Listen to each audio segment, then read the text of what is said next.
چنانچہ ایک آخری واقعہ سنا کر یہ عادل اپنی بات کو سمیٹتا ہے. ایک محدث گزرے ہیں امام بقی الدین ابن مخلد رحمت اللہ علیہ. ان کا تذکرہ امام ذہبی رحمت اللہ علیہ نے سیر اعلام النبلاء اس میں کیا ہے. یہ اسپین کے رہنے والے تھے اور ان کی عمر 20 سال تھی.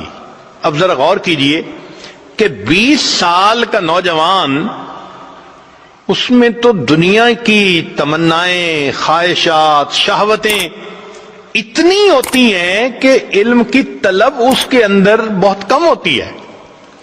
اور یہ علم کی طلب کے اندر ایسے ڈوبے ہوئے تھے کہ ہر قربانی کے لیے تیار. کہتے ہیں میں نے ایک بڑی کشتی کے اوپر سواری کر لی اور مجھے بہت سارا وقت حصہ جو ہے سفر کا وہ سمندر کے ذریعے طے کرنا تھا.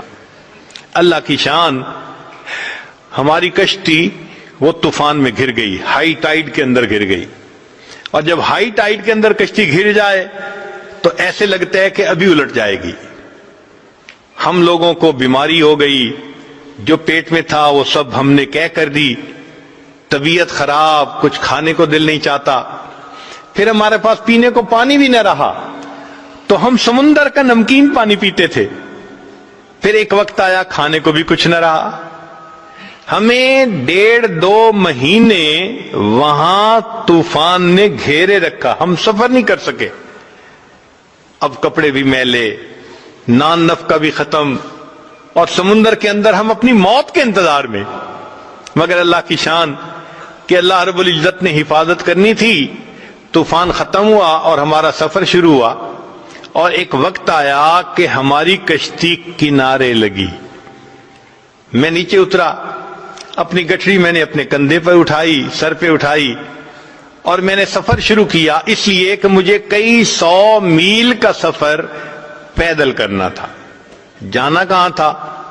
بغداد جانا تھا، امام احمد بن حنبل رحمت اللہ علیہ سے حدیث پڑھنے کے لیے. یہ ان کے دل کی تمنا تھی.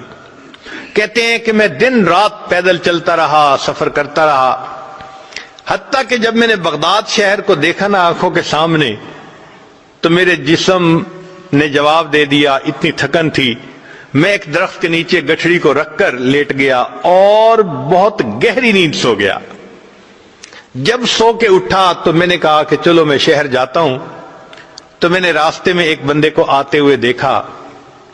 میں نے اس بندے کو سلام کر کے پوچھا کہ سناؤ امام احمد بن حنبل کا کیا حال ہے؟ اس نے کہا کیوں پوچھ رہے ہو؟ میں نے کہا میں اتنا دور سے سفر کر کے ان سے علم حاصل کرنے کے لیے آیا ہوں. اس بندے نے ٹھنڈی سانس لی. اے نوجوان، تمہاری یہ خواہش پوری نہیں ہو سکے گی.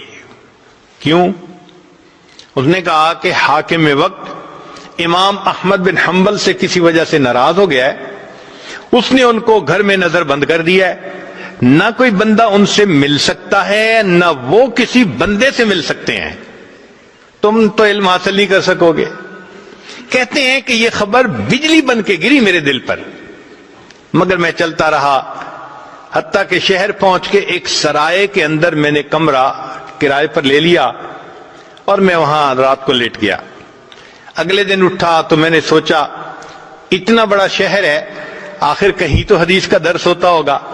تو مجھے پتا چلا کہ عصر کی نماز کے بعد ایک محدث تھے جو استاد المحدثین تھے، یحییٰ ابن معین رحمت اللہ علیہ، جو جرح اور تعدیل کے امام کہے جاتے ہیں. وہ حدیث کا درس دیتے تھے. میں عصر کے بعد وہاں پہنچ گیا. انہوں نے ایک حدیث مبارکہ پڑھائی، پھر بتایا، پھر اس کے بعد کوسچن آنسر کی نشست شروع ہوئی. تو لوگوں نے ان سے روات کے بارے میں سوال پوچھنے شروع کر دیے. فلاں راوی کے بارے میں آپ کیا کہتے ہیں، فلاں راوی کے بارے میں. تو کہنے لگے کہ یحییٰ بن معین رحمت اللہ علیہ وہ جواب دینے لگے. تو میں اٹھا اور میں نے اٹھ کر کہا کہ جی آپ ہشام بن عمار کے بارے میں کیا کہتے ہیں؟ ان کا وہ چادر والے؟ میں نے کہا ہاں. کہنے لگے اگر ان کی چادر کے نیچے تکبر بھی آ جائے تو بھی ان کی ثقافت میں کوئی فرق نہیں پڑتا. یعنی وہ اتنے ثقہ ہیں، پکے بندے۔ پھر میں نے دوسرا کوشچن پوچھنا شروع کیا تو جو قریب والے تھے انہوں نے میرا کرتا پکڑ کے کھینچا۔ ان کا طالب علم تو اجنبی نظر آتا ہے، یہاں کی مجلس کا یہ دستور ہے کہ ہر بندہ ایک مجلس میں ایک کوشچن پوچھ سکتا ہے، سارے کوشچن ایک ہی پوچھے گا تو باقیوں کی باری کیسے آئے گی؟ بیٹھ جاؤ۔ کہنے لگے جب انہوں نے کہا بیٹھ جاؤ تو میں نے، مسکین چہرہ تو تھا ہی صحیح، ان کی منت سماجت شروع کر دی، میں نوارد ہوں، مجھے پتہ نہیں تھا، میں نے اصل کوشچن تو اب پوچھنا تھا، میں یہ کوشچن پہلے پوچھتا۔ لوگوں نے میری فریاد کو دیکھا تو ان کو ترس آ گیا، وہ کہنے لگے اچھا ایک کوشچن اور پوچھ سکتے ہو۔ کہتے ہیں کہ میں نے یحییٰ بن معین رحمۃ اللہ علیہ سے ایک کوشچن اور پوچھتا، اور وہ کوشچن کیا تھا؟ میں نے پوچھا کہ مجھے امام احمد بن حنبل کے بارے میں آپ بتائیے کہ آپ کیا کہتے ہیں۔ میرے سوال کو سن کر یحییٰ بن معین رحمۃ اللہ علیہ نے سر کو جھکا لیا، مجمع پہ سناٹا چھا گیا، پن ڈراپ سائلنس۔ لوگ حیران تھے کہ اس بندے نے ایسا کوشچن پوچھ لیا، اس کو نہیں پتا کہ حاکم وقت کے عتاب میں ہے وہ۔ تھوڑی دیر خاموشی رہی، بالآخر یحییٰ بن معین رحمۃ اللہ نے سر اٹھایا، ٹھنڈی سانس لی اور کہا کہ امام احمد بن حنبل امام المسلمین ہے۔ جب انہوں نے یہ الفاظ کہے کہ احمد بن حنبل امام المسلمین ہیں تو میں نے دل میں اور پکا ارادہ کر لیا کہ میں نے ان سے حدیث پڑھنی ہے۔ جب درس ختم ہوا تو میں نے قریب کے ایک آدمی کو کہا کہ مجھے امام احمد بن حنبل کا گھر دکھا دیجئے۔ اس نے کہا بھائی نہیں، پولیس کو پتہ چل گیا تمہیں بھی سزا ملے گی، مجھے بھی ملے گی۔ پھر میں نے اس کو کہا کہ بھائی ایسے کرو کہ مجھے ساتھ لے چلو اور امام احمد بن حنبل رحمۃ اللہ علیہ کے دروازے سے گزرتے ہوئے تم آنکھ کے اشارے سے بتا دینا کہ یہ گھر ہے، پھر میں جانوں میرا کام جانا ہے۔ اس نے کہا چلو اتنا میں کر دیتا ہوں۔ تو اس نے مجھے امام احمد بن حنبل کے گھر کا دروازہ دکھا دیا، میں نے راستہ اچھی طرح یاد کر لیا اور میں لوٹ کے اپنے ہوٹل کے کمرے میں آ گیا۔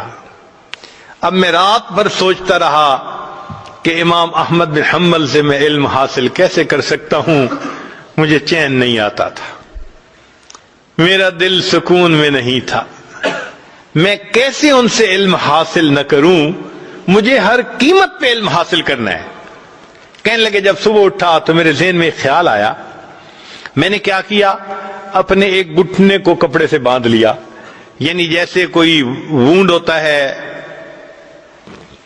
تو میں نے اس کے اوپر کپڑا باندھ دیا اور ایک لاٹھی پکڑ لی اور ایک کشکول بھی ہاتھ میں لے لیا، اور باہر نکل کے میں نے بھیک مانگنی شروع کر دی۔ اس زمانے میں جو سائل بھیک مانگتا تھا وہ چیزیں نہیں مانگتا تھا، صرف ہاتھ پھیلا کر اتنا کہتا تھا اجرکم علی اللہ، اور اجرکم علی اللہ کہنے پر لوگ سمجھ جاتے تھے کہ اس کو ضرورت ہے، کچھ دے دیتے تھے کچھ نہیں دیتے تھے۔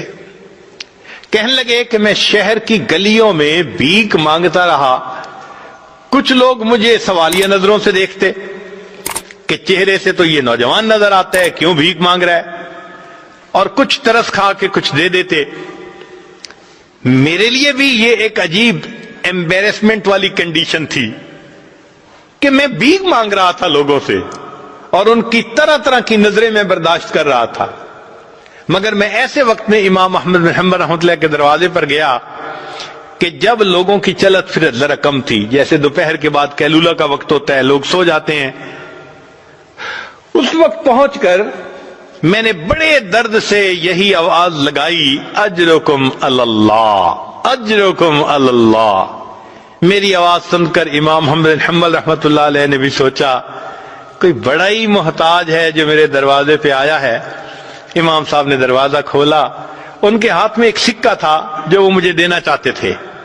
جب وہ سکہ مجھے دینے لگے اس وقت میں نے کہا حضرت میں مال کا فقیر نہیں، میں علم کا طلبگار ہوں، میں سنتوں کو جمع کرنے والا ہوں، اتنا لمبا سفر کر کے میں یہاں پہنچا ہوں، مجھے آپ سے علم حاصل کرنا ہے۔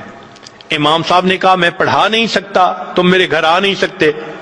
میں نے کہا حضرت میں سارا دن بھیک مانگتا رہوں گا کہ لوگ مجھے بھکاری سمجھیں، مگر اس وقت میں آپ کے دروازے پر آ کر صدا لگاؤں گا، آپ یہی سکہ لے کر دروازہ کھول دینا، اگر کوئی بندہ موجود ہو تو سکہ دے کے چلے جانا، اور اگر بندہ موجود نہ ہو تو کچھ احادیث مجھے سنا دینا۔